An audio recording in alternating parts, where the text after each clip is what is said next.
Ok, muy bien, estimados profesionales, vamos a dar inicio a la sesión de este día.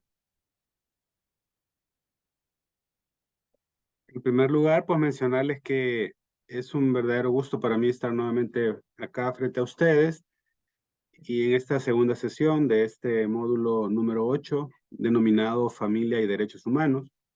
En la primera sesión de este curso tuvimos la posibilidad de comenzar a hacer una serie de valoraciones, una serie de cuestionamientos, un debate de ideas bien interesante respecto a lo que nosotros entendemos como familia y además las distintas corrientes que están surgiendo respecto a cómo la familia debe ser evaluada desde la óptica de los derechos humanos, particularmente desde la existencia de derechos de los integrantes de la familia que se visualizan desde la perspectiva de que se deben defender derechos, perspectiva de que es a una institución la que se debe tutelar como tal, sino que a los integrantes de esa familia es que debe tutelársele los derechos humanos. Esto obviamente tiene sus implicaciones importantes desde la perspectiva que son argumentos disruptivos, ¿verdad? Son argumentos que escapan de la tradicionalidad en el sentido de que socialmente se ha entendido siempre que lo que se debe proteger es a la familia como tal, ¿no? Entonces, fue muy interesante ver el debate que se estableció respecto de ambas ideas. Y se los mencionaba desde la visión propia de lo que se puede considerar una perspectiva conservadora versus una perspectiva progresista, como se suele llamar. Entonces, todo esto nos abre la puerta para continuar hablando sobre los derechos humanos y la familia como tal. Para tal efecto, voy a compartirles la pantalla a efecto de que podamos visualizarla. Permítame un momento por acá, que no la logro ver.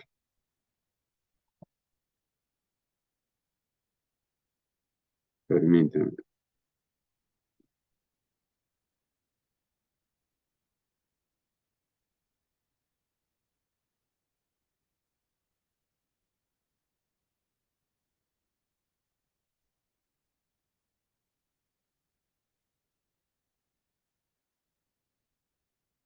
Ok, creo que en este momento sí ya va.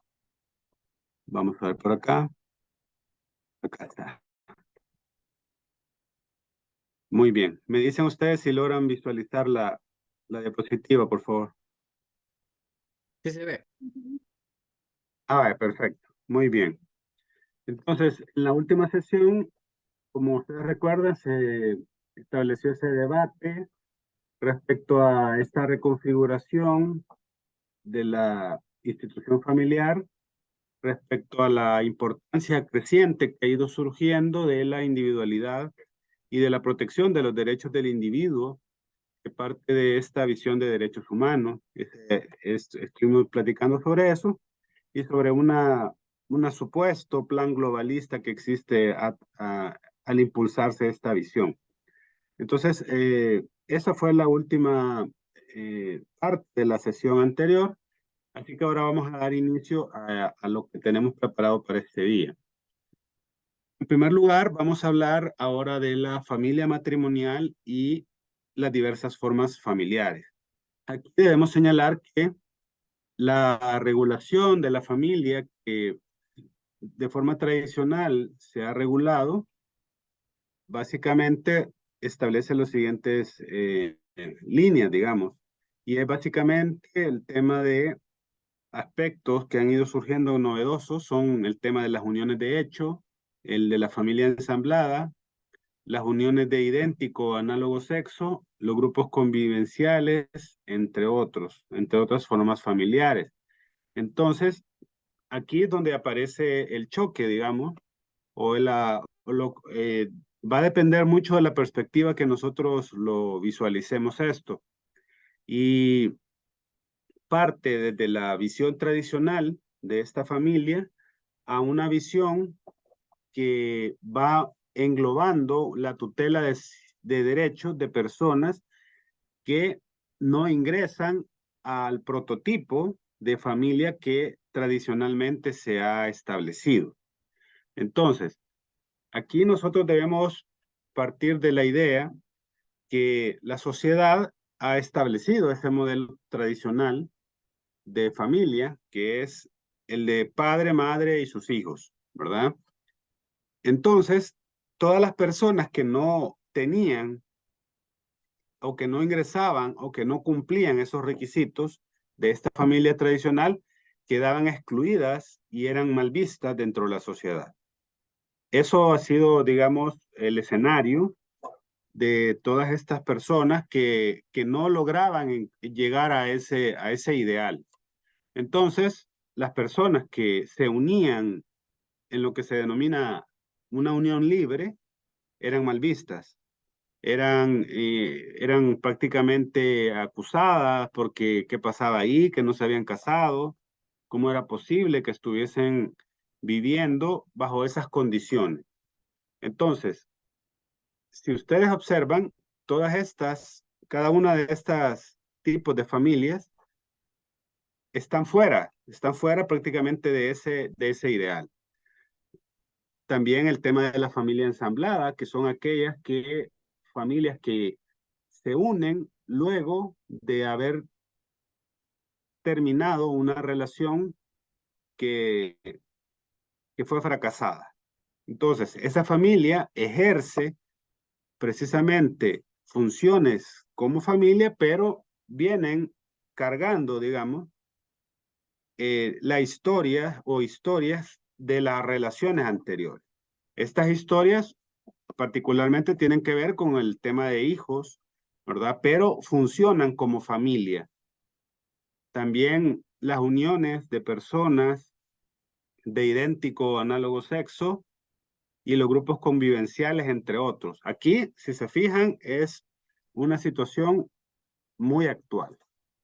Entonces, aquí aparece básicamente que las legislaciones de la mayoría de países occidentales concebían a una única forma familiar, que es la tradicional.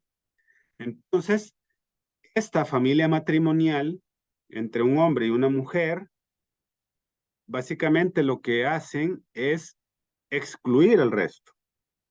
Así se ha entendido bajo la visión de derechos humanos que estamos nosotros estudiando. Entonces, precisamente porque si se privilegia una única visión, se deja al resto, se deja fuera, se deja completamente desprotegido. Porque aquí debemos ver una serie de factores.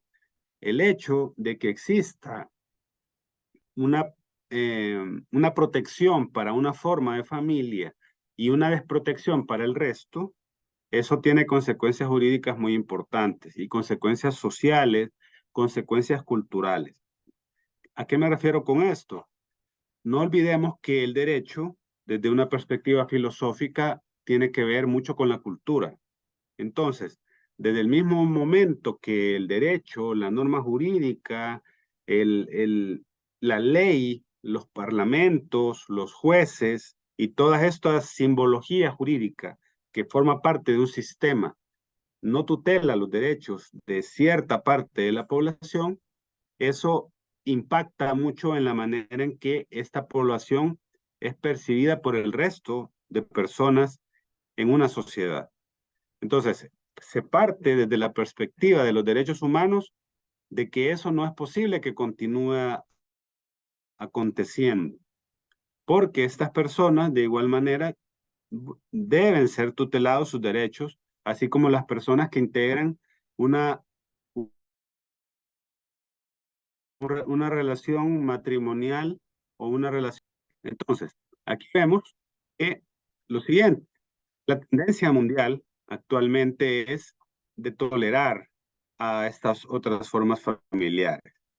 Así se recibe, se acepta la familia matrimonial entre dos hombres, entre dos mujeres, en la familia ensamblada, la familia monoparental, es decir, supongamos la clásica idea o la clásica imagen de una mujer que vive con su hijo o con su hija, o el caso de un hombre que vive con su hijo o con su hija.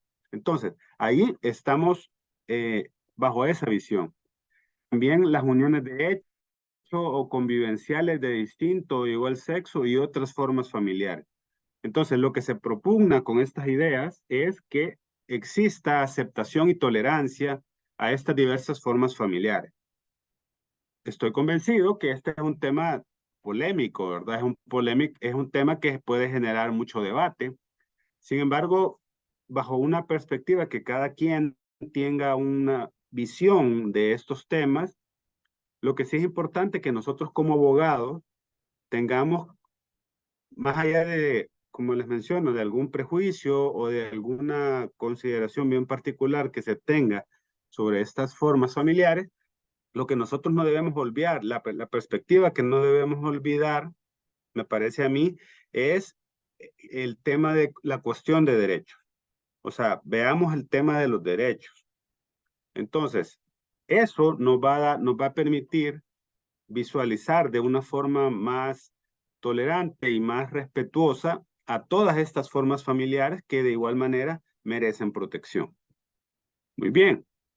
Entonces aquí, ese derecho internacional humanitario lo que llama es que los distintos países respeten, toleren, admitan los proyectos de vida autorreferenciales de las personas y que esos proyectos de vida autorreferenciales que forman distintas o diversas formas familiares sean respetadas y toleradas, al igual que se hace con la familia tradicional. Eso es lo que se busca en esta idea. Entonces acá es también importante mencionarles que bajo esta visión de derechos y esta visión moderna, digamos, las personas, los ciudadanos, gozan de facultades, de potestades para poder desarrollar sus proyectos de vida y estos proyectos de vida incluyen estas decisiones, es decir, los proyectos de vida pueden partir desde el hecho de tan simple como la residencia o la colonia donde yo deseo vivir, la ciudad, el estado, la nación, el país que yo deseo residir,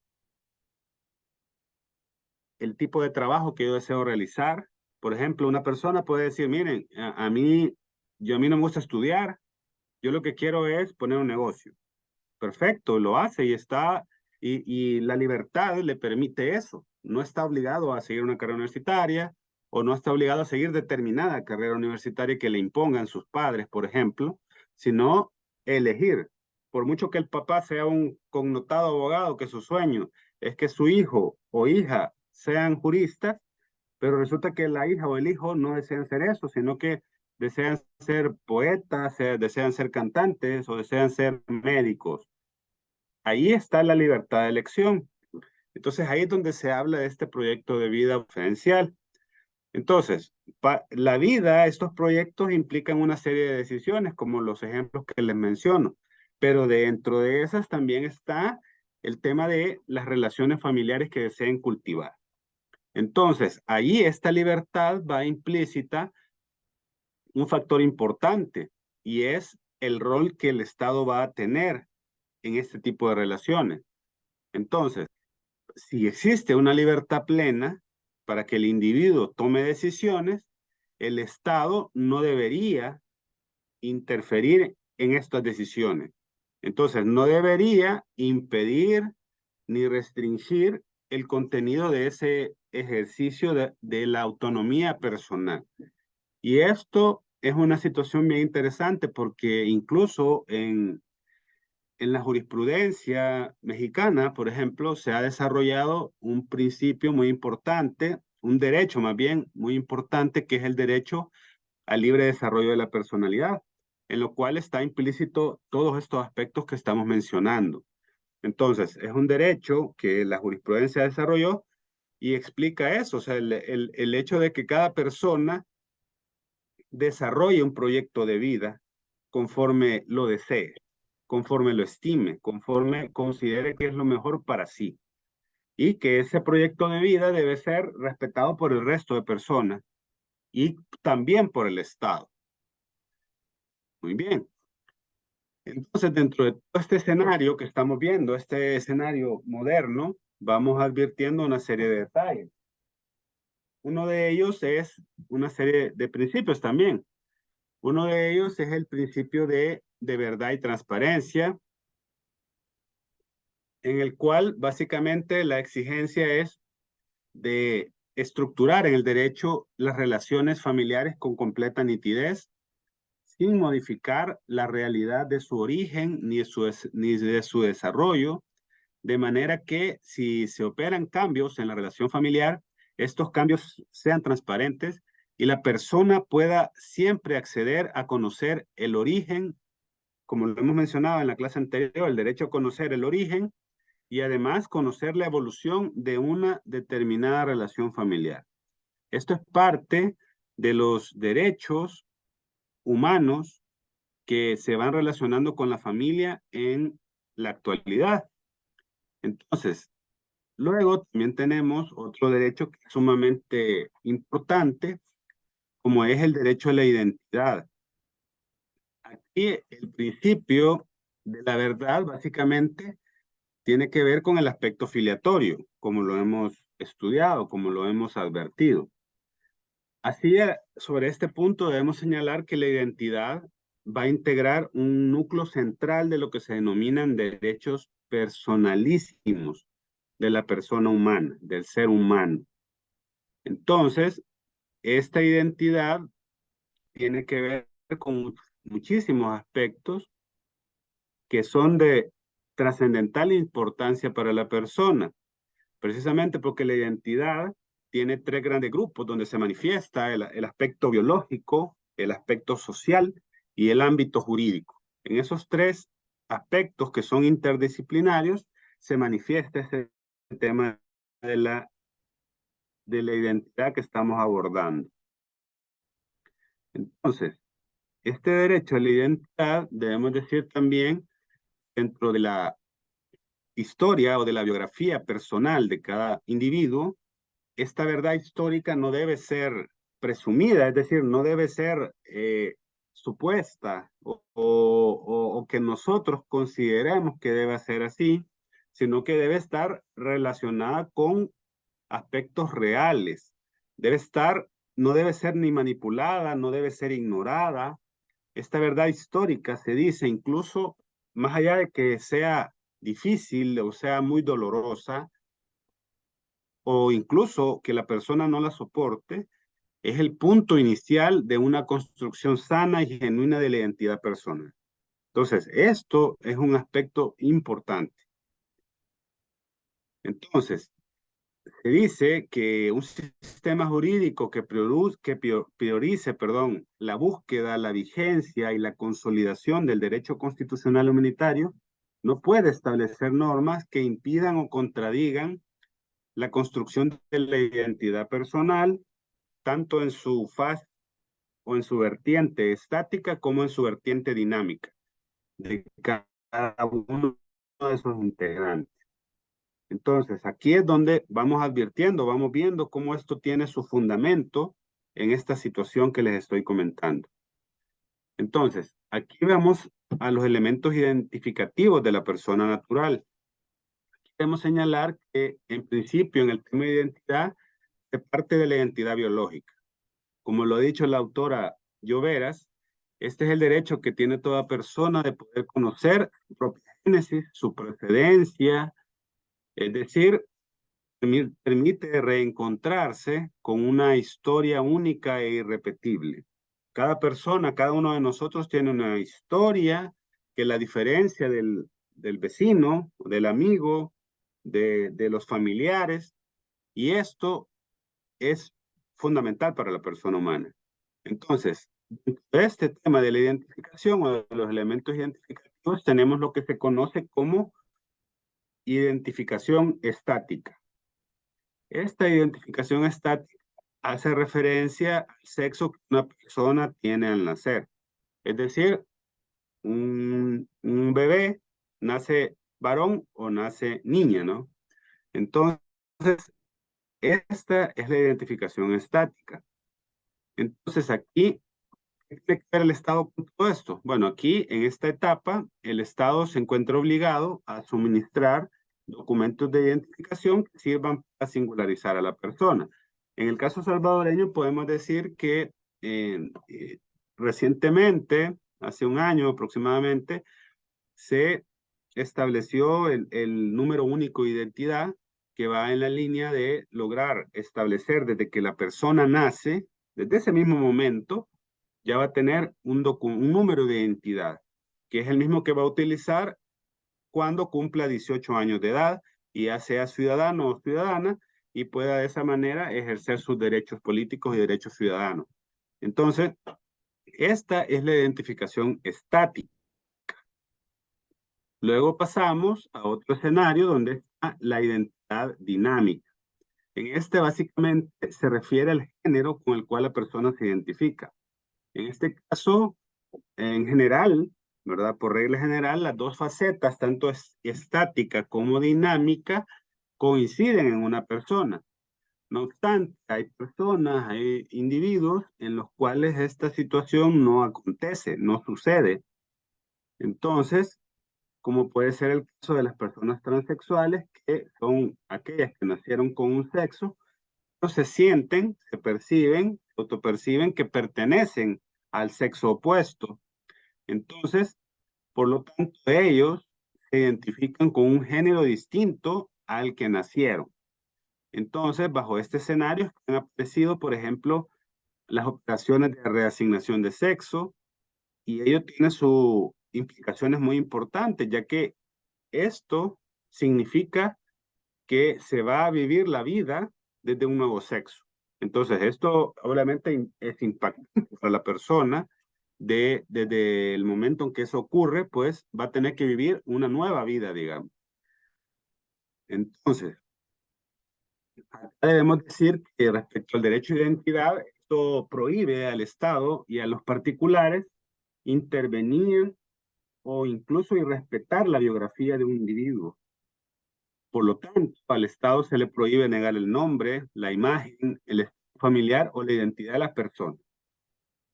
Esto tiene implicaciones muy fuertes, sociales, políticas, jurídicas, de gran trascendencia, precisamente porque tiene que ver con el derecho a la identidad de las personas. Todo esto que estamos hablando es un derecho humano, pero generalmente nosotros, cuando hablamos del derecho a la identidad, únicamente pensamos, yo tengo derecho a la identidad, a que se me identifique con un nombre, con una nacionalidad, y que eso se plasme en un documento. Y ya veo mi DUI, y ya con eso ya estoy satisfecho con mi derecho a la identidad.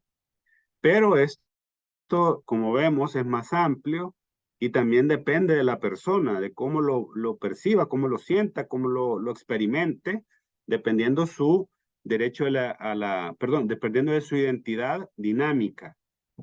Entonces, dentro de todo esto también debemos señalar que uno de los derechos que está relacionado con el derecho a la identidad es el derecho al nombre. Esta es una de las manifestaciones de dicho derecho. Ahí tenemos,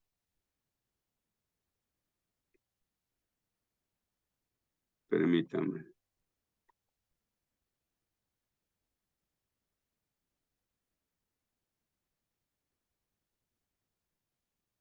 No sé si me escuchan y me ven siempre.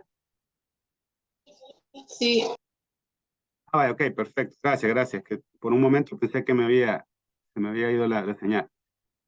Muy bien. Entonces, como les menciono, toda esta situación implicaba el respeto a una de las manifestaciones del derecho a la identidad, que también es el derecho al nombre, y esto se encuentra previsto en el artículo 36, inciso tercero, y 5, inciso tercero de la Constitución. También en la jurisprudencia de la Corte Interamericana de Derechos Humanos se ha dicho que el derecho a la identidad es manifestación del reconocimiento de la personalidad jurídica del individuo, de la persona.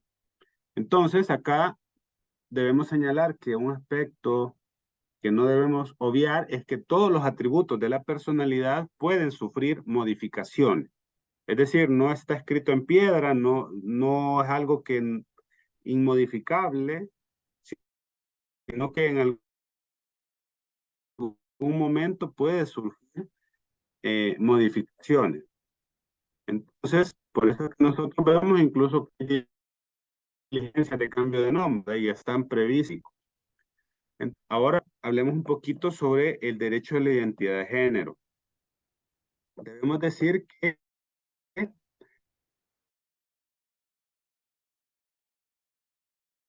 se considera calidad su sexo biológico, su sexo genético, anatómico, morfológico, hormonal, de asignación u otro. Entonces, este derecho a la identidad de género tiene, digamos, en nuestro país, está de una manera bastante en ciernes, ¿no?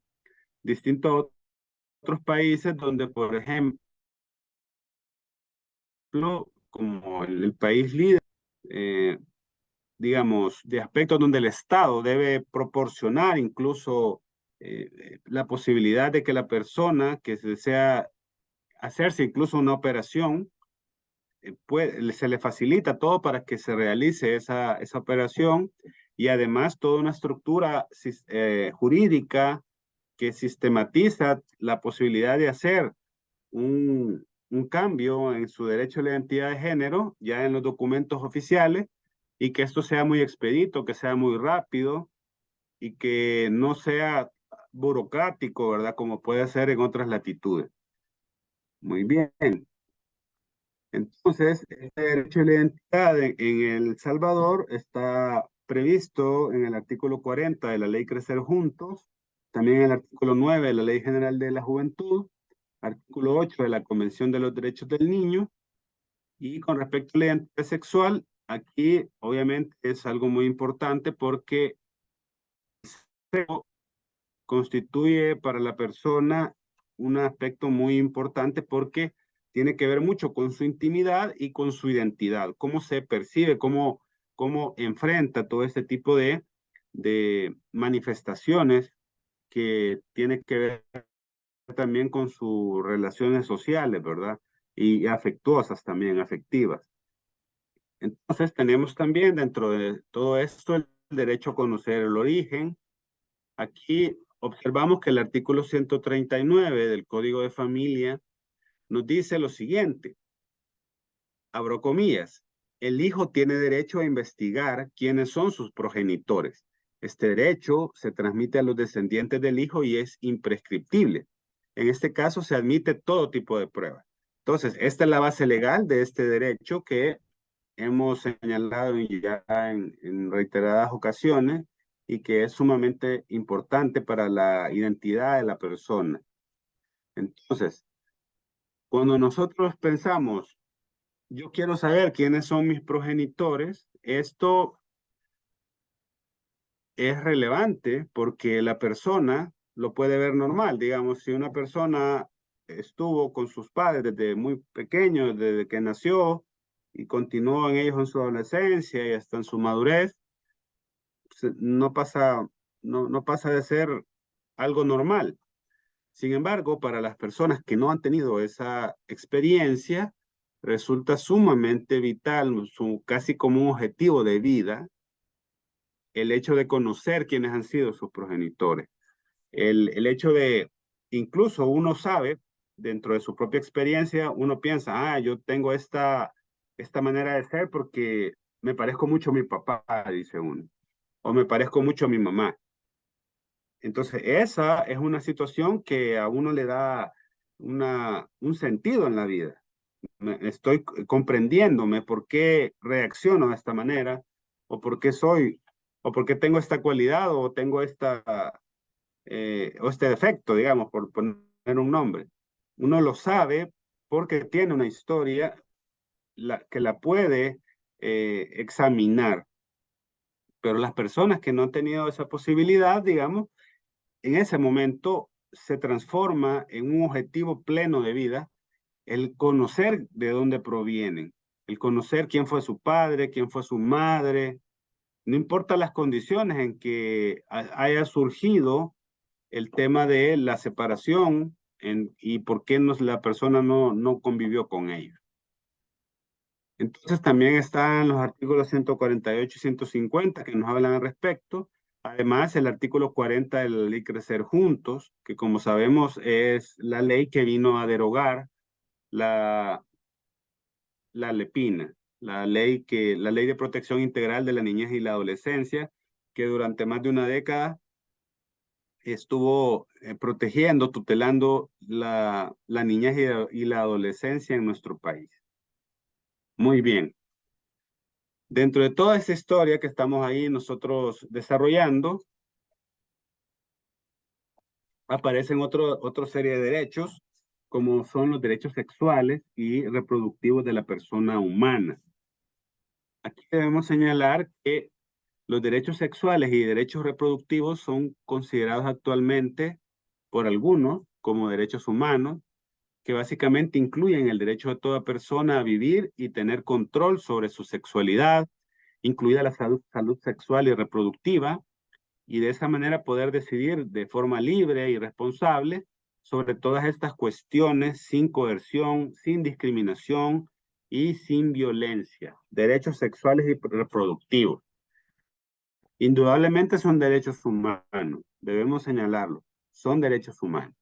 Entonces, estos derechos tienen por base los principios de éticos de autonomía, de igualdad, de diversidad, así como la integridad corporal.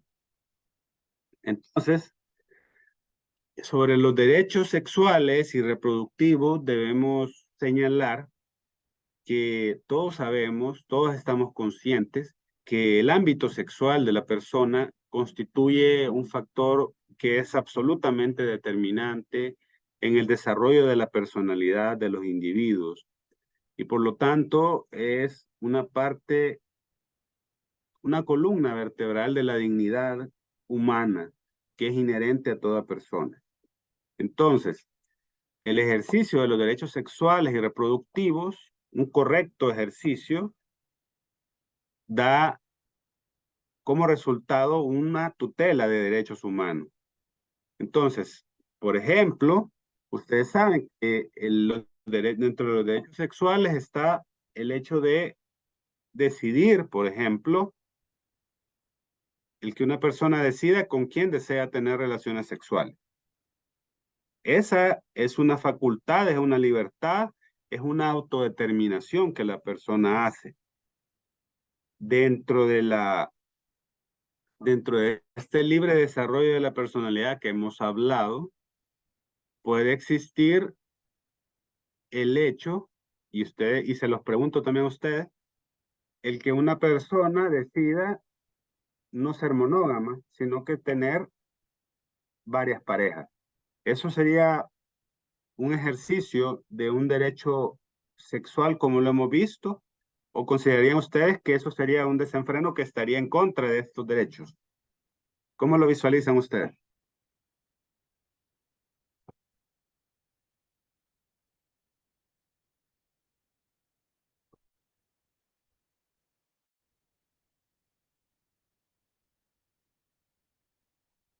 Dígame, licenciado Romero. Me parece bastante interesante la pregunta. Yo creo que está dentro de su derecho poder decidir, ¿no? Siempre y cuando, yo creo que aquí viene esta parte de la condición, ¿no? Que las personas con quien él está tal vez sepan, porque si de pronto la otra persona con quien, digamos, yo soy la persona que es polígamo y, no sé, estoy con una persona que es monógama, entonces yo tengo que quizás hacerle saber, ¿no? Para también no violar su derecho o que esa persona no interprete mis acciones mal. Siento que es bien complicado poder determinar si está dentro de su derecho, ¿no? De alguna manera, mi instinto me dice que sí, la persona puede estar en su derecho de, pero bajo ciertas condiciones, quizás. Ok, muy bien, licenciado Romero. No sé si tienen alguna otra opinión.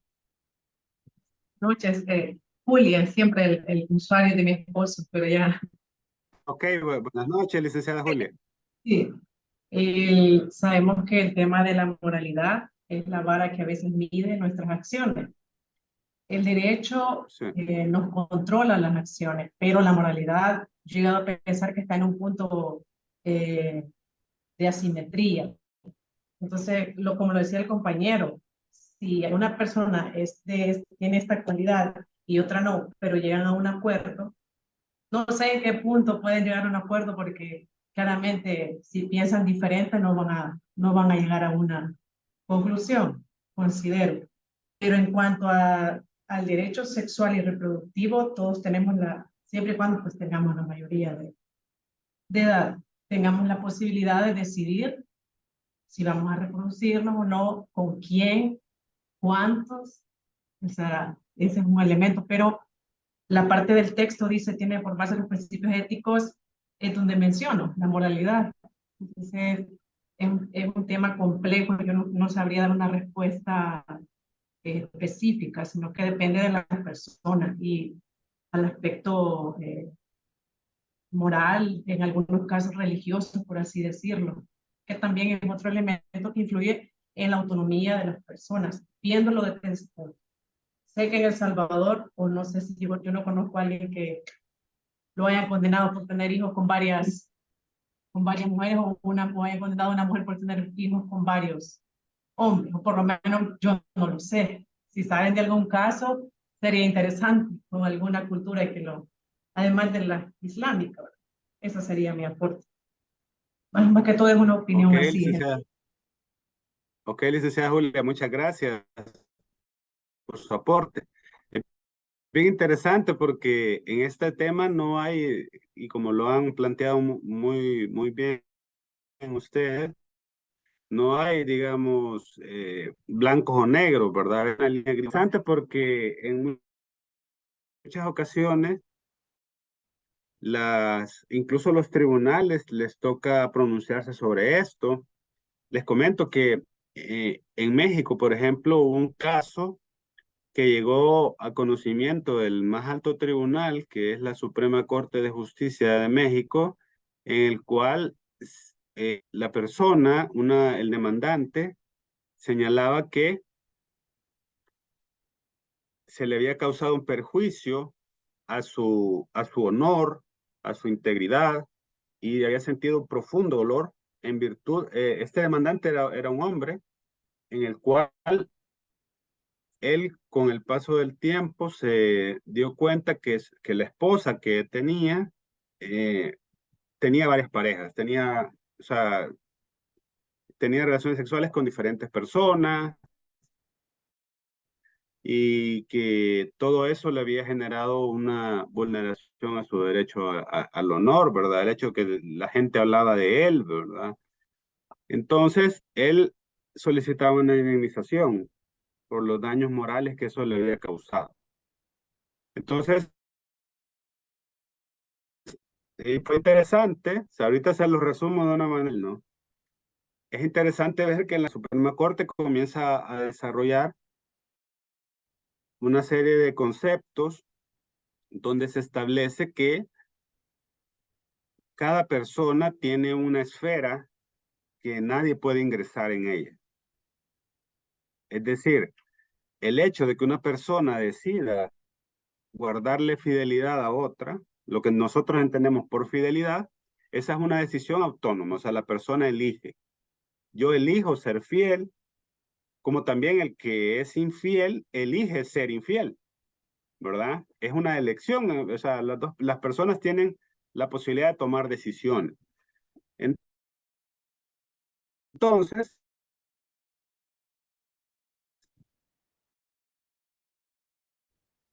que la persona que toma esta opción B, que es de aparece así como lo hemos visto, sentido de una ley, ¿verdad? Mientras no exista una ley, ¿verdad? Que castiga esa conducta, no puede serlo, y mucho más en las relaciones familiares, precisamente porque hay un aspecto que rige y que determina un valor y un principio que es este derecho que hemos mencionado, personalidad. Entonces, si la persona elige esa opción B, entonces sabe que tiene, o sea, en algún momento eso va a tener sus consecuencias, ¿no? En su vida, de alguna manera, pero está ejerciendo eso. Y ninguna persona le puede obligar a tomar otra decisión. O sea, no la pueden obligar a ser fiel, por ejemplo. Como tampoco lo pueden obligar a ser infiel, ¿no? Entonces, es decisión de cada persona y en las decisiones internas, intrínsecas del ser humano, no puede ingresar otro, no puede ingresar ni el Estado siquiera, porque es parte de la esfera más profunda de la persona humana, de una serie de valores, de una serie de maneras de pensar, de creencias, una serie de factores que pueden llevar a una persona a tomar la decisión de ser fiel o por el contrario, una persona que es absolutamente infiel, ¿no? Entonces, está dentro de ese libre desarrollo de la personalidad tomar una u otra decisión. Entonces, es interesante porque esa fue una jurisprudencia en México que se la voy a compartir para que ustedes también la puedan leer y se den cuenta de que incluso este tipo de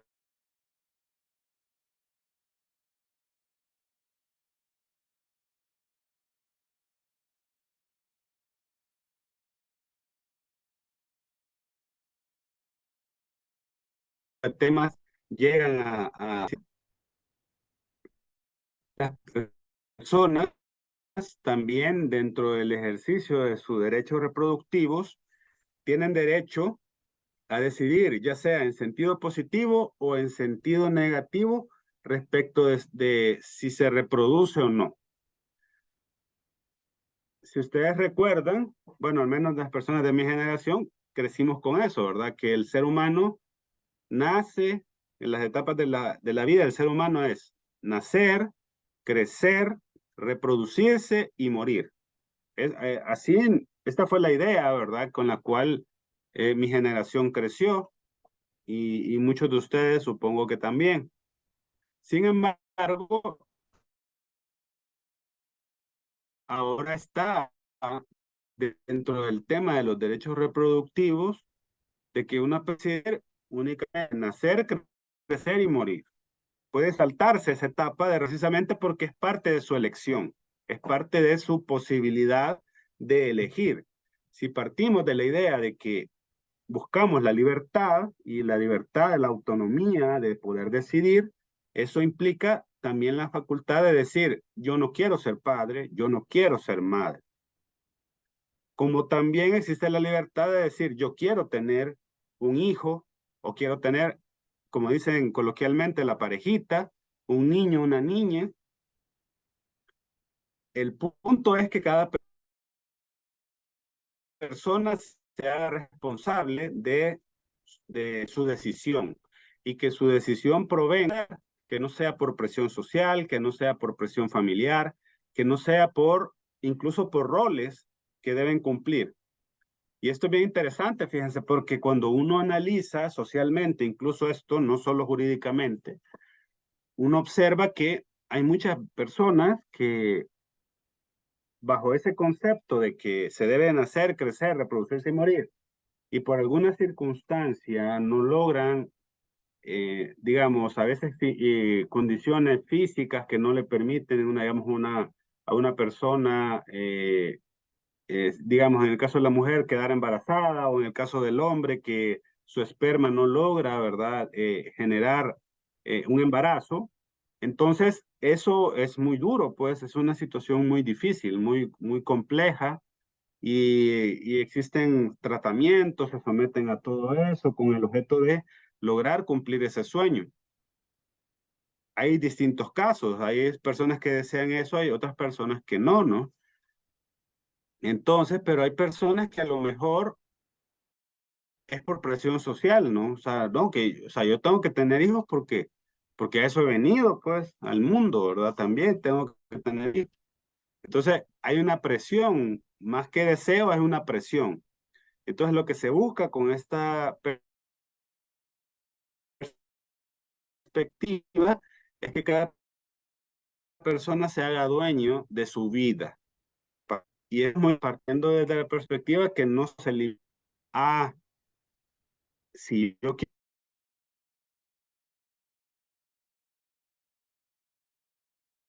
quiero con los diferentes métodos de planificación familiar, existe la posibilidad de que la persona elija en qué momento desea ser padre, en qué momento desea llegar a adquirir esa responsabilidad, porque recordemos que se trata de una responsabilidad. Entonces pueden existir personas que digan, no, yo no quiero esa responsabilidad. Hay personas que dicen, no, yo a duras penas puedo conmigo mismo, no puedo con otra persona, y son bastante humildes en decir cargo de otra persona. Entonces, eso es bien interesante advertirlos en este momento histórico, que estamos en el siglo XXI, porque si nosotros retrocediéramos 60 años atrás, 50 años atrás, nuestros padres no pensaban así. Todos nosotros hemos escuchado la frase que dice más o menos así, que vamos a tener todos los hijos que Dios nos mande. Eso se escuchaba mucho. Entonces, pero ahí uno se pregunta, muchas situaciones, ¿bajo qué condiciones venían estos hijos al mundo? ¿Existía o no una correcta? Son preguntas que uno debe hacerse y que uno se puede formular. ¿Existía un correcto ejercicio parental respecto de estos hijos que venían en serie, verdad? Las condiciones económicas han cambiado respecto a ese momento histórico, a ese momento social que nuestros antepasados tuvieron que experimentar. La vida social, la vida en las urbes se ha cambiado de tal manera que a lo mejor en el contexto del campo, de la agricultura, funciona mucho el hecho de tener familias amplias, pero en el contexto de sobrepoblación y de caos que tienen las ciudades actualmente, ¿funciona el mismo modelo o no, no? Entonces, son preguntas, interrogantes que surgen sobre una fase como esa. Entonces, es importante que cada uno de nosotros la vaya evaluando, vaya reflexionando. Entonces, dentro de esos derechos reproductivos, como les digo, está el hecho de tener o no tener, de elegir tener uno o tener dos, y además el periodo que va a haber entre uno y otro hijo, gracias a esa posibilidad de ser una persona informada y conocer los métodos de planificación. Pero todo esto que estamos hablando implica conocimiento de estas técnicas, implica una serie de factores que debemos reconocer, no todas las personas han tenido acceso a ella, ¿verdad? O sea, ¿cuánto podemos hablar de embarazos no deseados, de embarazos en adolescentes? O sea, son temas que también son muy complejos.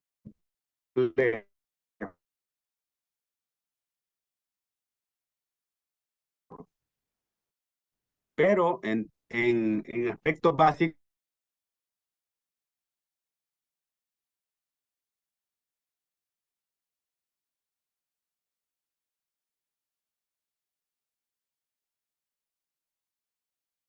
en los potenciales a procrear, niño o niña, ¿no? Entonces, también debemos decir que este derecho a procrear es una expresión combinarse con lo que les he mencionado, aquella paternidad o maternidad responsable, ejerciéndola con responsabilidad. Entonces, hijo no debe no más como un deber, es decir, estoy haciendo yo una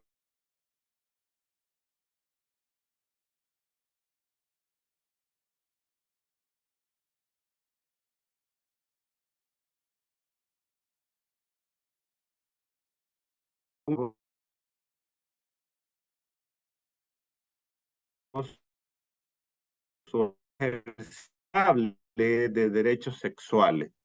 Entonces,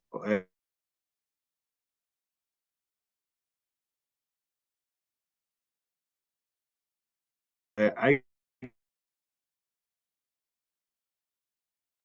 que estar Se escucha cortado su audio. No sé si es la... muy atentos siempre a eso. Muy bien.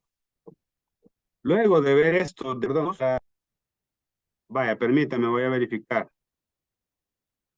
Fíjense, no tengo, estoy conectado y todo lo demás. No sé si continúa la interferencia. Ahorita no, ya está normal. Ah, vaya, perfecto. Esperemos que continúe así. Cualquier cosa me dicen para poder señalar, permítame. Creo que me salí de aquí. Vamos a continuar. Entonces, permíteme.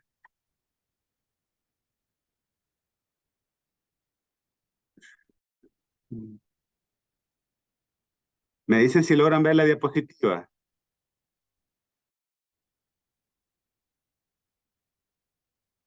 Sí. Vaya, perfecto. Ahorita se la. Entonces, acá vamos a comenzar a estudiar estas instituciones pasando de la patria potestad a la responsabilidad parental.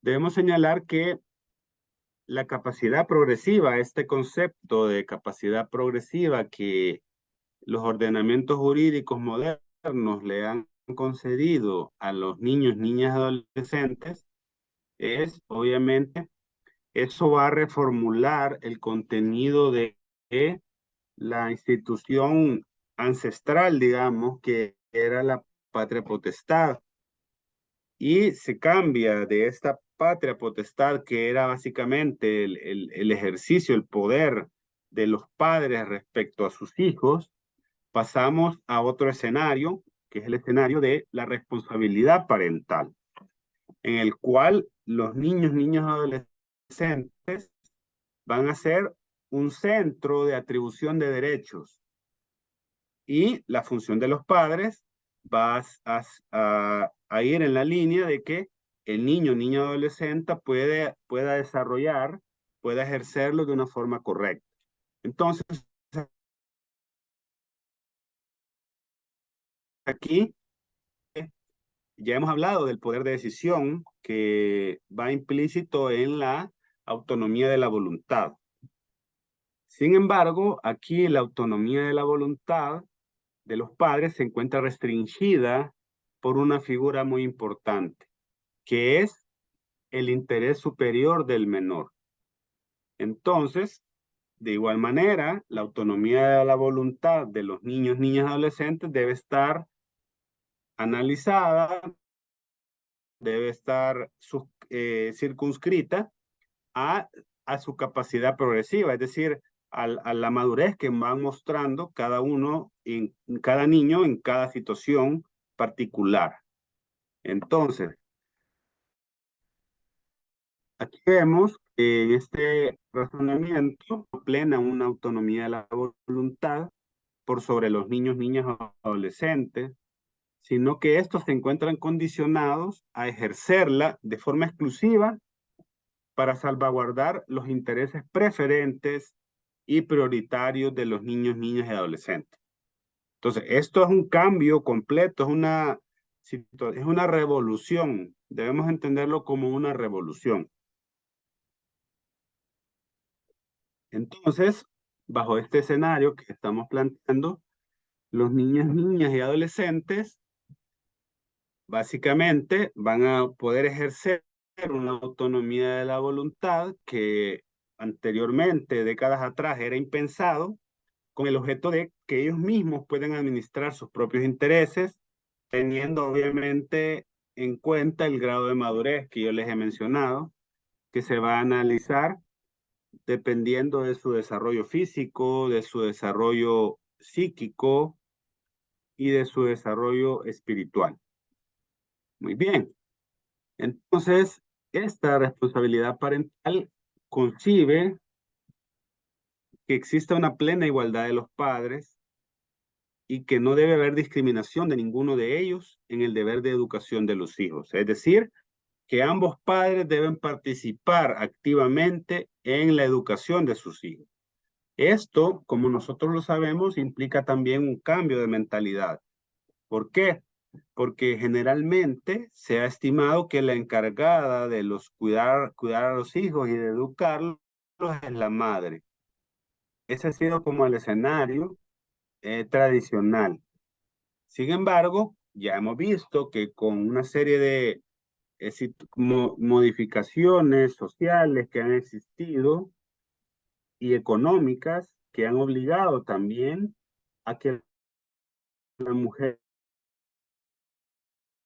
se vuelva un agente económico, de esa visión que la madre era únicamente ama de casa, nada más, y ahora puede perfectamente ser profesional, puede ser comerciante, puede ejercer cualquier profesión. Entonces eso implica que el padre también debe inmiscuirse más en la labor que le toca con los hijos, ¿verdad? Incluso en relación de igualdad. Eso es lo que debe seguirse. Entonces, la responsabilidad parental tiene su eje en las siguientes premisas. Primero, igualdad de los padres y no discriminación de ninguno de ellos. También el interés superior de los niños, niñas y adolescentes. Además, la capacidad progresiva de estos. También se reemplaza la facultad de corrección por el deber de educación y formación. Miren qué interesante esto. Aquí todos nosotros sabemos que existe una visión, una doctrina que se denominaba de la situación irregular de los niños, de los niños o de los menores más bien, porque sí eran concebidos, de los menores. Esa doctrina de la situación irregular consideraba que los menores de edad no podían, no tenían conocimiento, no tenían suficiente experiencia y por lo tanto no podían tomar decisiones y que todas las decisiones debían ser tomadas por sus padres. Y además el rol de los padres era un rol autoritario. De ahí viene el tema de patria potestad. Entonces, ese rol autoritario se demostraba constantemente. Entonces, partiendo desde cosas pequeñas como la ropa que los hijos utilizaban, o hijos o hijas, ahí no se les andaba preguntando a los hijos qué te gustaría ponerte y se le daba la elección, sino que te vas a poner eso y punto, ¿verdad? En ningún momento había una situación donde los niños decidiesen algo. Entonces, tampoco donde quisiese estudiar, donde le gustaría salir de paseo, por ejemplo, sino que todo era impuesto por los padres, ya sea por el padre o la madre. Entonces, dentro de este ambiente autoritario también existía una situación que no se puede obviar, y es el abuso físico en los castigos contra los menores, bajo esta doctrina de situación irregular. Entonces, todo esto iba implícito las facultades que sus padres se autoatribuían y la sociedad consentía y la cultura lo consideraba que estaba bien, y es que podrían los padres hacer uso de la fuerza física que es superior respecto a sus hijos para poder castigarlos, para poder infligirles incluso castigos físicos severos con el objeto de que se mantuviesen rectos, con el objeto de que fuesen unos niños bien portados y con el objetivo de hacer hombres de bien, hombres o mujeres de bien. Entonces, esto era considerado como un derecho de corrección que tenían los padres. Y eso era algo que el Estado no podía meterse porque era algo que era privado de las familias. Eso, ese deber, esa facultad de corrección que tenían los padres, eso ha ido surgiendo, teniendo modificaciones con el paso del tiempo, como ustedes lo saben, y se ha venido precisamente, incluso dentro de la Lepina, recuerdo, estaba el tema del que no se abusase del derecho de corrección, ¿verdad? Si se mantenía incluso en la Lepina el derecho de corrección, pero que no, con tal que no hubiese un abuso. Entonces, ahora esa situación se modifica y se pasa por que el padre lo que tiene no es un derecho de corregir al hijo, sino que lo que tiene es un deber de educarlo, es un deber de formarlo. Entonces ahí estamos ante otro extremo, digamos. Estamos ante otro extremo que también es criticado. Es criticado porque se dice, miren, ahora los padres no pueden hacer nada porque los hijos tienen todo el sartén por el mango y hacen lo que quieren.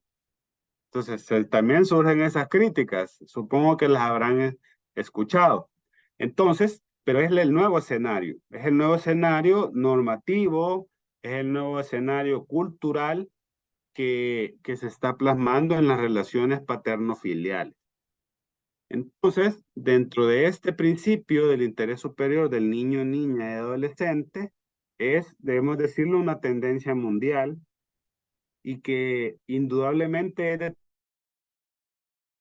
determinante. Esto tiene que ver porque incluso la Convención de Derechos del Niño dispone que en todas las medidas que son concernientes a los niños y que sean adoptadas por instituciones públicas, por instituciones privadas, por los tribunales, los órganos legislativos o las autoridades administrativas, es decir, todo el Estado, deberá atenderse primordialmente al interés superior de los niños, niñas y adolescentes.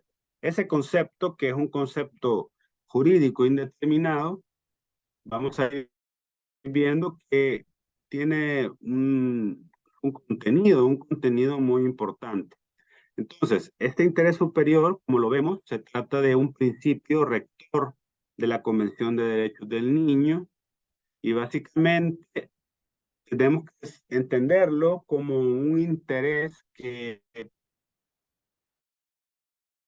es supremo, un interés que supera el interés de los hermanos, supera el interés de los guardadores, el de los tutores y de cualquier otro interés.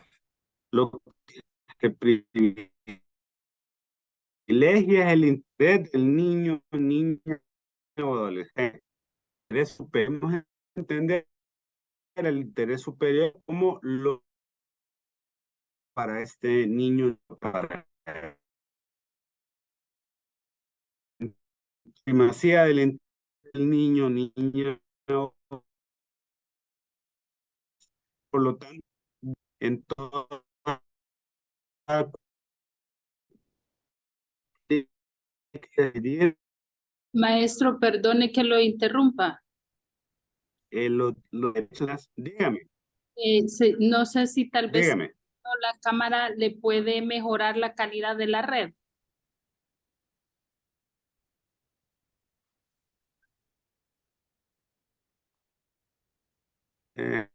Quiero ver.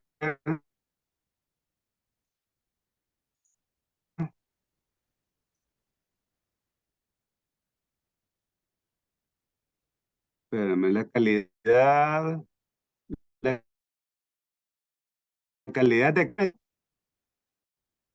Lo que pasa es que se le escucha cortado, entonces tal vez ahorita que ya apagó su ¿me escucha?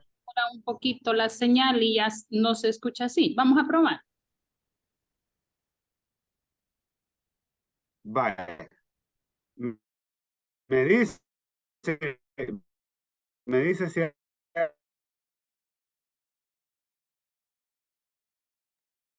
hago algo. Se le sigue cortando, maestro.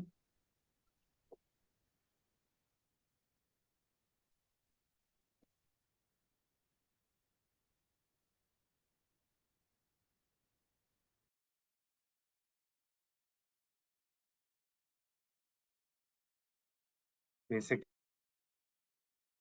que no sé, este, permítame. Pero Y quizás se quita la cámara.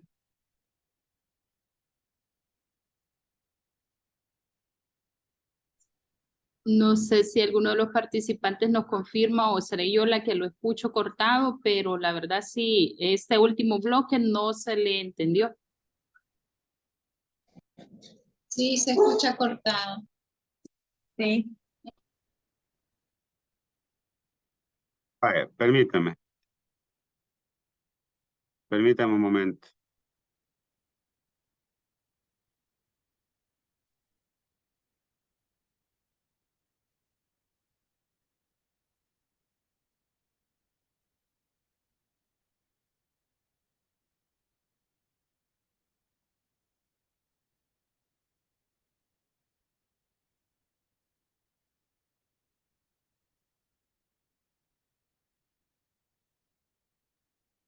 Dice que esta se trabó. No sé si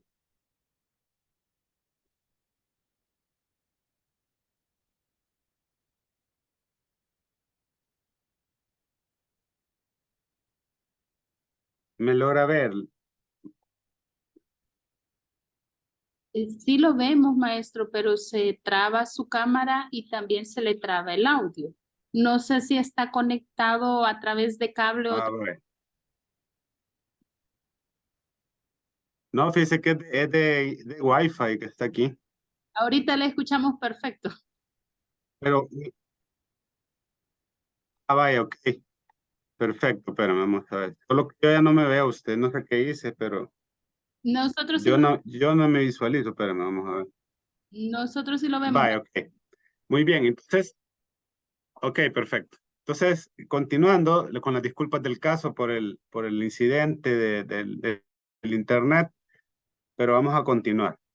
Aquí debemos señalar que el interés del niño, niña o adolescente debe ser el mejor interés precisamente para que estas decisiones que se tomen respecto a sus derechos, para el ejercicio de sus derechos, le mejoren su vida, es decir, sean las mejores condiciones las que pueda experimentar este niño, niña o adolescente.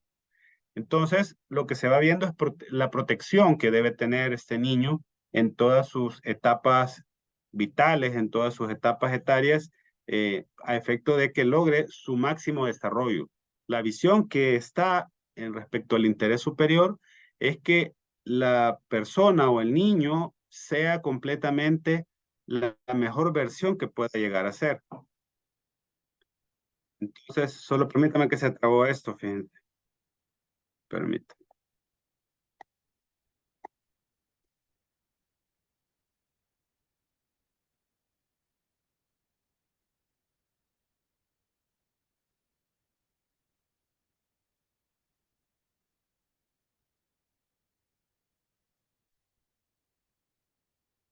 Vamos a ver de nuevo.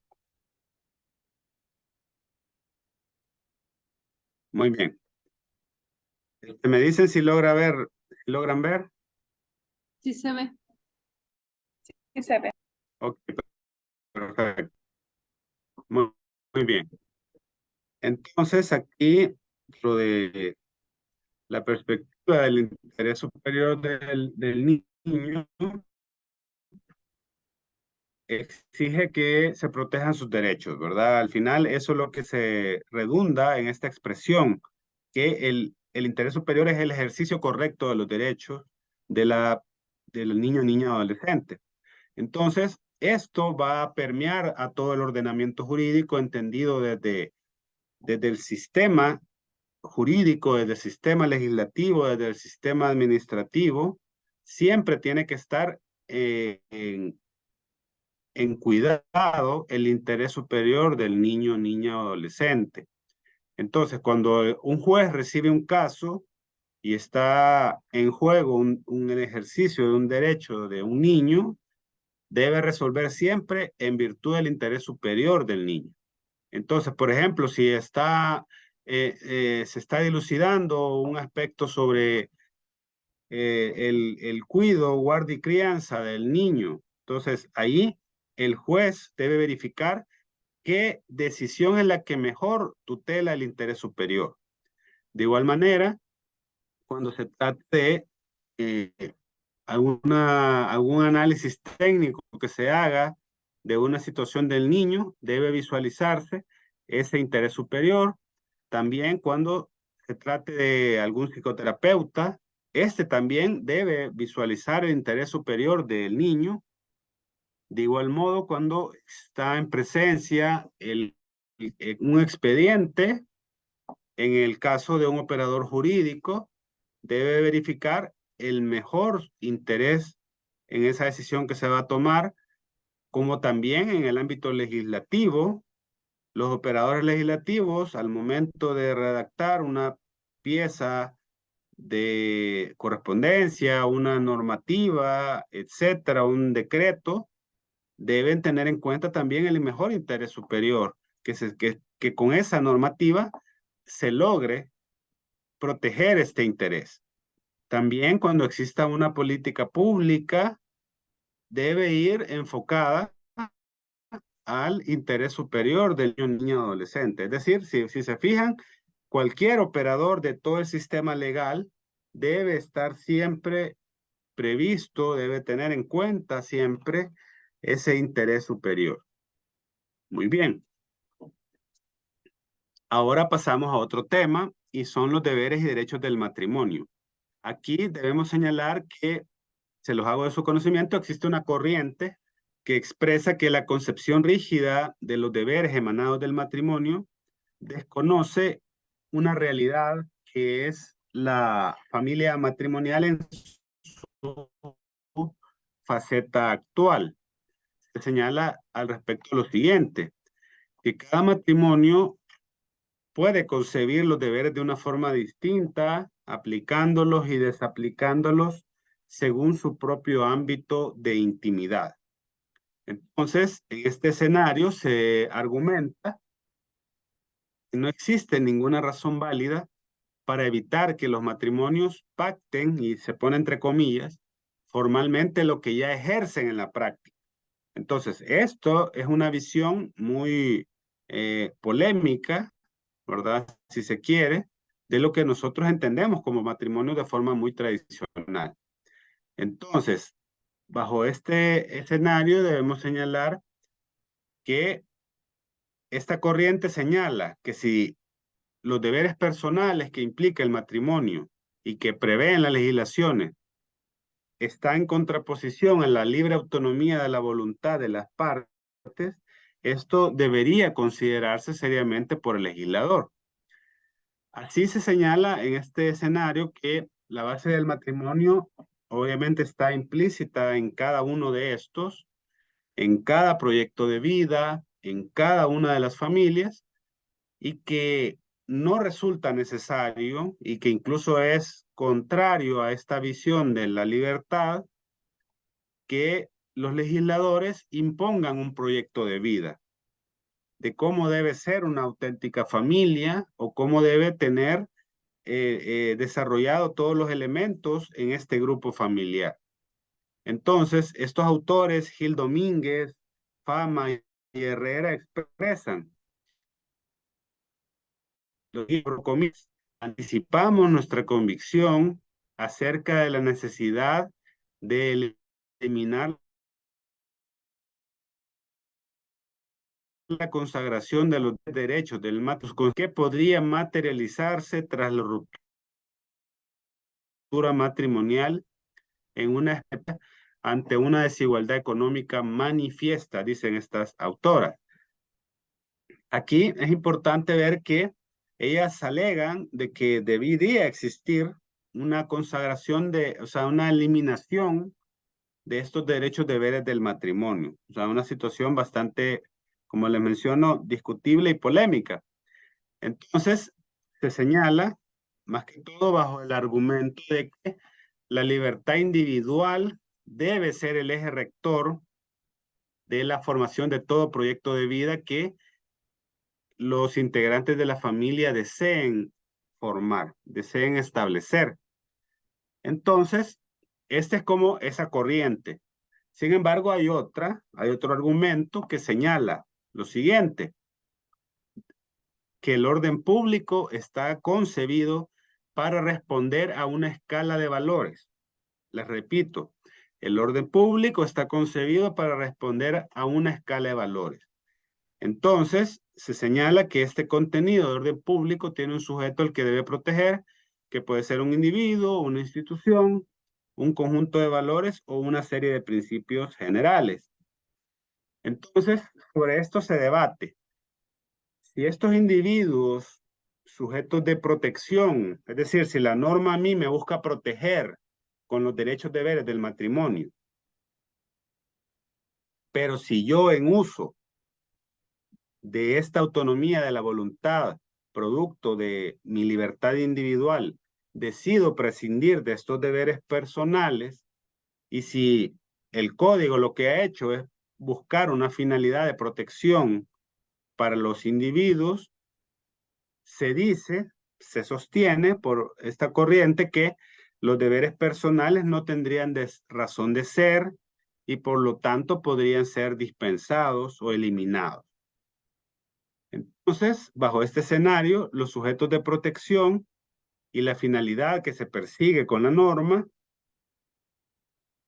ahí cuando esto se deja de lado no habría ningún problema con dejar fuera estos deberes personales. Esa es como las dos corrientes, las dos ideas. Entonces, aquí se dice también, si los individuos que integran un matrimonio no creen en la realización de los deberes personales, esto cumple una función digna de protección, entonces estos deberes no tendrían base suficiente para estar vigentes. Entonces, se señala que los mismos personas con base en este respeto a la libertad, en los proyectos de vida que hemos hablado, el respeto a la intimidad, eso permitiría convenios en los cuales se prescindan de los deberes personales del matrimonio. Esto da para muchísimo que hablar, muchísimo que podamos discutir. Entonces, ahí se menciona que de esa forma se podría generar, y solamente así, un proyecto de vida autorreferencial, que no esté implícito por mecanismos legales que superen la voluntad del individuo.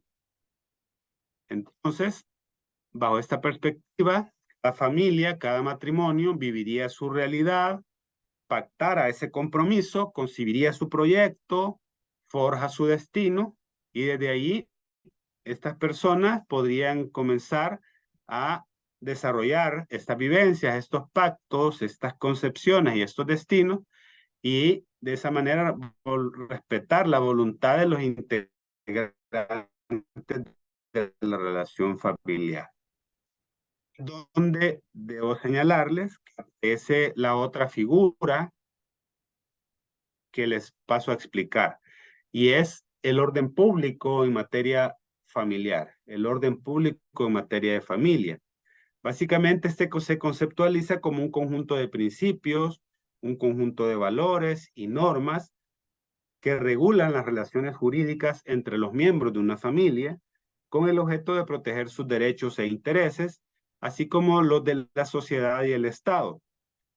Básicamente, en materia de familia, el orden público va a implicar, primero, que las normas de derecho familiar son de carácter imperativo y no pueden ser modificadas por la voluntad de los particulares.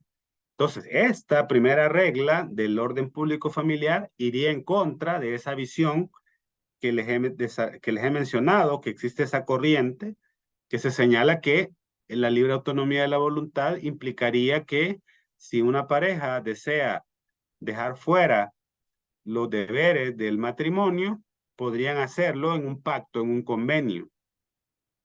Sin embargo, bajo la visión del orden público familiar, estas normas son obligatorias, son de carácter imperativo y por lo tanto no pueden ser modificadas por la voluntad de los particulares. Además, las normas de derecho de familia prevalecen sobre las normas de derecho privado o de derecho extranjero cuando estos sean contrarias al interés superior de la familia o de sus integrantes, como podría ser, por ejemplo, que no se puede aplicar una ley extranjera que permita el matrimonio entre menores de edad o que desconozca el derecho a la filiación. Entonces, todo esto nos va a dar este escenario de debate que quiero plantear con ustedes. Preguntas que tengo aquí a mostrárselas. Me dicen si logran verlas.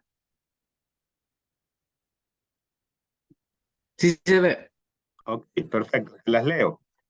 La primera pregunta es, ¿se encuentran de acuerdo con esta visión desarrollada sobre el proyecto de vida autorreferencial o consideran que existe un orden público familiar que sería transgredido con esa línea liberal absoluta sobre los derechos y deberes del matrimonio? Esa es la primera. Segundo, ¿se violentaría el orden constitucional con la dispensa de los deberes matrimoniales por el uso de la libertad, la autonomía de la voluntad y la intimidad? Tercero, si las normas de derecho familiar deben ser interpretadas y aplicadas conforme a los fines y valores que inspiran al ordenamiento jurídico, como la dignidad humana, la igualdad, la solidaridad, la justicia y el bien común, se podrían negar, alegando el orden público familiar, el reconocimiento o la protección a las diversas formas de familia que existen en la realidad social. Les dejo ahí estas preguntas para que podamos iniciar un debate interesante al respecto.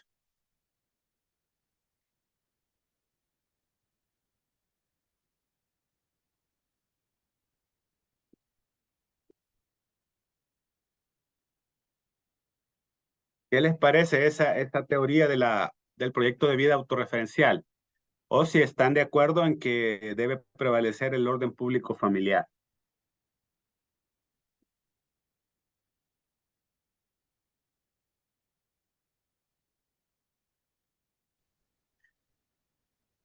Bueno, a mí me parece bastante interesante esta idea de un proyecto de vida autorreferencial, es siempre partiendo de la idea del individuo.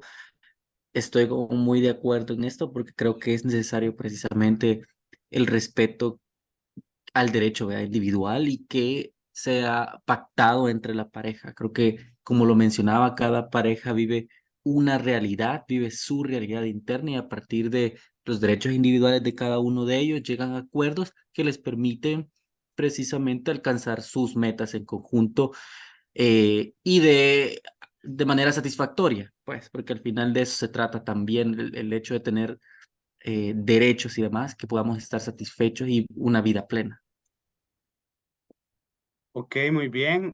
Muchas gracias, licenciado Romero, por su participación. No sé si existe alguna otra opinión que esté de acuerdo con esa misma línea que nos ha esbozado el licenciado Romero, o por el contrario, que aborde más el tema del orden público familiar. Buenas noches. Cuando decimos el orden público familiar, nos referimos a la familia establecida por la Constitución y el Código de Familia. No, básicamente es como una serie digamos, de respetos, de valores y por la libre voluntad de las partes, para que reglas como por ejemplo usted no puede renunciar a la paternidad, ¿verdad? Una persona no puede renunciar a ser padre de otra o madre de otra porque hay normas de orden público que no le permiten a usted renunciar. Tampoco el hijo puede renunciar a los alimentos. O sea, por mucho que dijera, no, mire, yo tengo orgullo y yo no quiero que mi padre me pase ni un 5, ¿verdad? Entonces, mi voluntad es que no me dé alimentos. Eso no lo puede hacer porque hay una norma de orden público familiar que se lo prohíbe.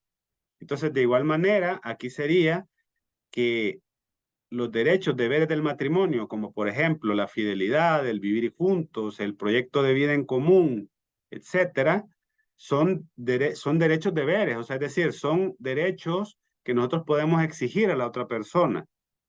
Dentro de un matrimonio se le puede exigir a la otra persona, bajo esta visión del orden público y de la misma normativa del Código de Familia, que me sea fiel, ¿verdad? Se puede exigir.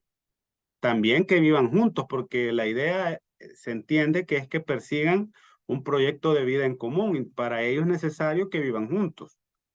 Pero la pregunta va en la línea de que si las parejas deciden, por ejemplo, mire, a mí ese tema de la fidelidad, podría decir una gente de esta pareja, yo no coincido con esa visión, entonces podemos nosotros, yo te desligo de ese deber de serme fiel.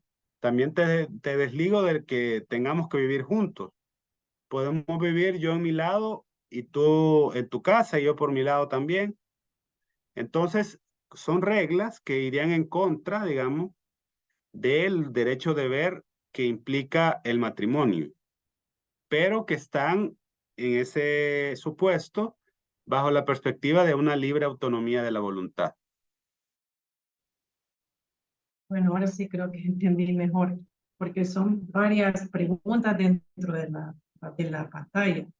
La parte final en donde dice, entiendo que cada familia, en su, como me mencionaba el No compañero, sé si en con su eso sí, porque estaba confundida con los términos, pero ya entendí las preguntas algunas. Ok, ok. Opinaría en el párrafo 3, entendería que el derecho familiar debe ser interpretado según cada caso. Ejemplo, tenemos las causales del divorcio. Porque cualquiera de los cónyuges dice de que la vida es intolerable. ¿A qué le llama vida intolerable? ¿Fue porque uno de los dos fue infiel? ¿Fue porque no trabajaba y uno de los dos, no voy a hablar de que el hombre es proveedor o la mujer, sino que uno de los dos no siguió por así decirlo, el proyecto de vida que tenían, no siguió el camino que decidían? Entonces, esos elementos entendería que son parte del derecho familiar. O sea, el elemento en el caso del divorcio como uno de los causales. No se puede divorciar así solo porque, a menos que sea de mutuo acuerdo, ¿verdad? Pero entendería que esas son algunas de las normas dentro del derecho. Solo que, digamos, en la pregunta tercera, Y es en el tema tercero, tiene que ver más bien con la pregunta que se hace al final. Se podrían negar, alegando el orden público familiar, el reconocimiento o la protección a las diversas formas de familia que existen en la realidad social. Es decir, si bajo la visión de que existe un orden público familiar, yo puedo decir, miren, todas esas familias que no son la familia tradicional, yo puedo rechazarlas o el sistema jurídico puede rechazarlas con fundamento en esa norma de derecho familiar de orden público. En ese caso diría que no puede rechazarla.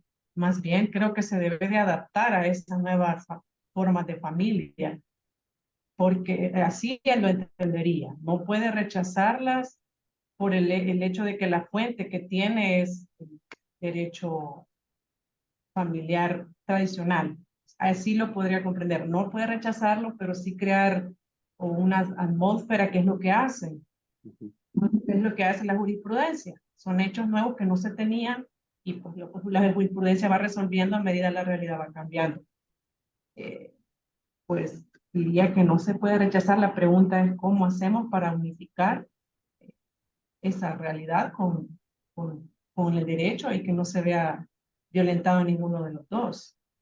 Diría que no, esa sería mi Ok, muy aporte. bien. Sí, precisamente eso es lo interesante de esta reflexión, porque incluso está establecido ahí en la diapositiva que si estas normas, ¿verdad?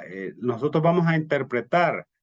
Acuérdense que el derecho de familia no solo es derecho de familia, sino que es derecho constitucional familiar. Entonces, uno de los valores que establece la Constitución y que permean a todo el ordenamiento es el de la dignidad humana. El tema de la justicia, la igualdad, solidaridad, que son conceptos que irradian a todo el ordenamiento y el derecho de familia no es la excepción. Entonces, ahí es donde surge el tema precisamente que no sería posible, ¿verdad?, alegar este tema del orden público familiar y nosotros vemos a las normas de derecho de familia como unas normas de derecho constitucional familiar, en el cual se garantizarían todos estos valores que hemos hablado.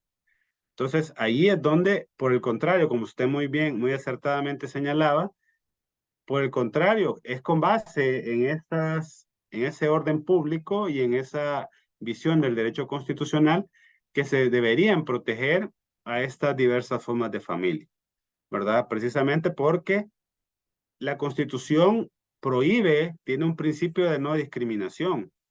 Entonces, estas formas de familia que son ajenas a la tradicional, si nosotros, y así como comencé la sesión, estamos hablando de no encalo en el prototipo que siempre hemos tenido en mente, ahí lo que hay en el fondo es una profunda discriminación porque no se adecúan a cómo debe ser, a cómo esperamos que sean las familias, todas las familias en su totalidad. Entonces, su respuesta iría muy acertada bajo esa línea, licenciada. Muy bien, entonces, no sé si tienen alguna otra opinión respecto a las preguntas que están ahí plasmadas.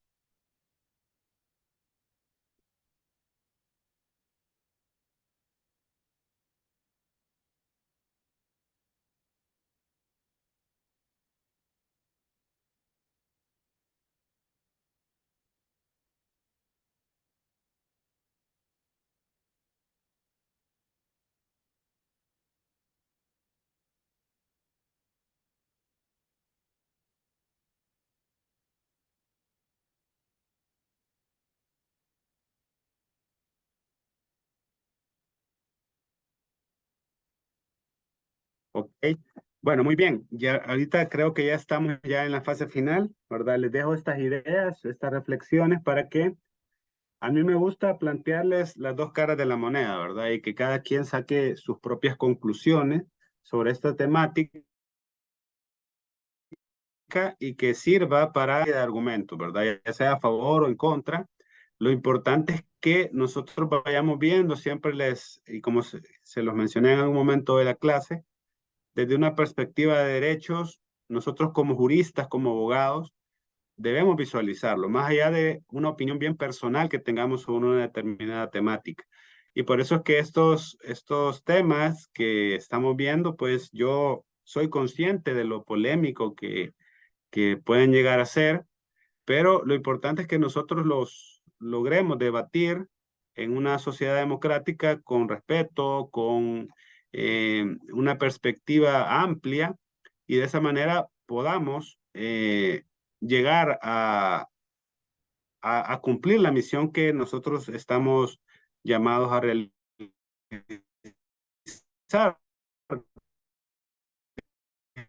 digamos, como abogado. Es parte incluso de estar bastante actualizado sobre estos temas y que parte de ello es el estudio de la jurisprudencia. Sobre eso precisamente vamos a realizar una actividad esta semana, así que estén pendientes para la primera evaluación que va a ser de estas primeras dos sesiones. Dicho lo anterior, si no hay más preguntas, si no hay más comentarios, pues lo dejamos hasta acá. Lo dejamos hasta acá y nos vemos el día jueves siempre a esta misma hora, a las 6 de la tarde y por este mismo medio. Buenas noches. Pasen Buenas buenas noches. noches. Pasen Adiós. buenas noches. Muchas gracias por su atención. Gracias.